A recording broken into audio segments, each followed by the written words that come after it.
Kejadian pasal 21. Tuhan memperhatikan Sarah seperti yang difirmankannya, dan Tuhan melakukan kepada Sarah seperti yang dijanjikannya. Maka mengandunglah Sarah, lalu ia melahirkan seorang anak laki-laki bagi Abraham dalam masa tuanya, pada waktu yang telah ditetapkan sesuai dengan firman Allah kepadanya. Abraham menamai anaknya yang baru lahir itu Ishak, yang dilahirkan Sarah baginya. Kemudian Abraham menyunat Ishak anaknya itu ketika berumur 8 hari, seperti yang diperintahkan Allah kepadanya. Adapun Abraham berumur 100 tahun ketika Ishak anaknya lahir baginya. Berkatalah Sarah, Allah telah membuat aku tertawa. Setiap orang yang mendengarnya akan tertawa karena aku. Lagi katanya, siapakah tadinya yang dapat mengatakan kepada Abraham, Sarah menyusui anak? Namun aku telah melahirkan seorang anak laki-laki baginya pada masa tuanya. Bertambah besarlah anak itu, dan ia disapih. Lalu Abraham mengadakan perjamuan besar pada hari Ishak disapih itu. Pada waktu itu Sarah melihat bahwa anak yang dilahirkan Hagar, perempuan Mesir itu bagi Abraham, sedang main dengan Ishak, anaknya sendiri. Berkatalah Sarah kepada Abraham, usirlah hamba perempuan itu beserta anaknya. Sebab anak hamba ini tidak akan menjadi ahli waris bersama-sama dengan anakku Ishak. Hal ini sangat menyebalkan Abraham oleh karena anaknya itu. Tetapi Allah berfirman kepada Abraham, janganlah sebal hatimu karena hal anak dan budakmu itu. Dalam segala yang dikatakan Sarah kepadamu, haruslah engkau mendengarkannya.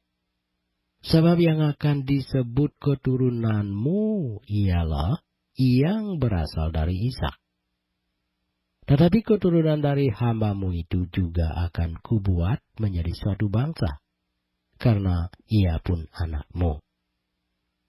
Keesokan harinya, pagi-pagi Abraham mengambil roti serta sekirbat air dan memberikannya kepada Hagar. Ia meletakkan itu beserta anaknya di atas bahu Hagar. Kemudian disuruhnyalah perempuan itu pergi. Maka pergilah Hagar dan mengembara di padang gurun Berseba. Ketika air yang dikirbat itu habis, dibuangnyalah anak itu ke bawah semak-semak, dan ia duduk agak jauh, kira-kira sepemanah jauhnya, sebab katanya, tidak tahan aku melihat anak itu mati. Sebab ia duduk di situ, menangislah ia dengan suara nyaring. Allah mendengar suara anak itu. Lalu malaikat Allah berseru dari langit kepada Hagar, katanya kepadanya, apakah yang engkau susahkan Hagar? Janganlah takut.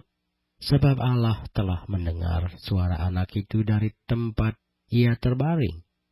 Bangunlah, angkatlah anak itu, dan bimbinglah dia, sebab aku akan membuat dia menjadi bangsa yang besar. Lalu Allah membuka mata Hagar sehingga melihat sebuah sumur. Ia pergi mengisi kirbatnya dengan air, kemudian diberinya anak itu minum. Allah menyertai anak itu sehingga ia bertambah besar. Ia menetap di padang gurun dan menjadi seorang pemanah. Maka tinggallah ia di padang gurun Paran. Dan ibunya mengambil seorang istri baginya dari tanah Mesir. Pada waktu itu, Abimelek beserta Pikol, panglima tentaranya, berkata kepada Abraham, Allah menyertai engkau dalam segala sesuatu yang engkau lakukan.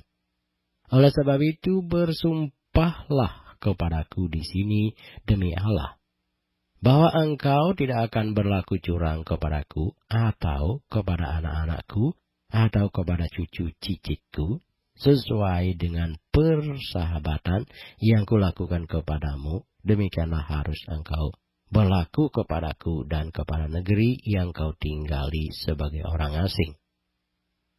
Lalu kata Abraham, aku bersumpah.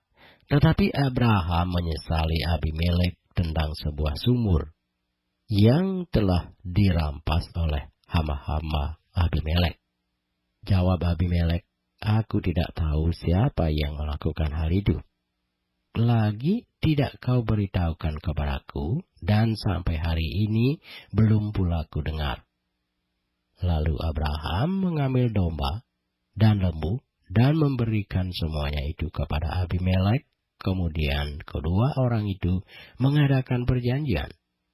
Tetapi Abraham memisahkan 7 anak domba betina dari domba-domba itu. Lalu kata Abimelek kepada Abraham, untuk apakah ke-7 anak domba yang kau pisahkan ini? Jawabnya, ke-7 anak domba ini harus kau terima dari tanganku untuk menjadi tanda bukti bagiku bahwa akulah yang menggali sumur ini. Sebab itu, orang menyebutkan tempat itu Berseba, karena kedua orang itu telah bersumpah di sana. Setelah mereka mengadakan perjanjian di Berseba, pulanglah Abimelek beserta Piko, panglima tentaranya, ke negeri orang Filistin. Lalu Abraham menanam sebatang pohon tamariska di Berseba dan memanggil di sana nama Tuhan Allah yang kekal. Dan masih lama Abraham tinggal sebagai orang asing di negeri orang Filistin.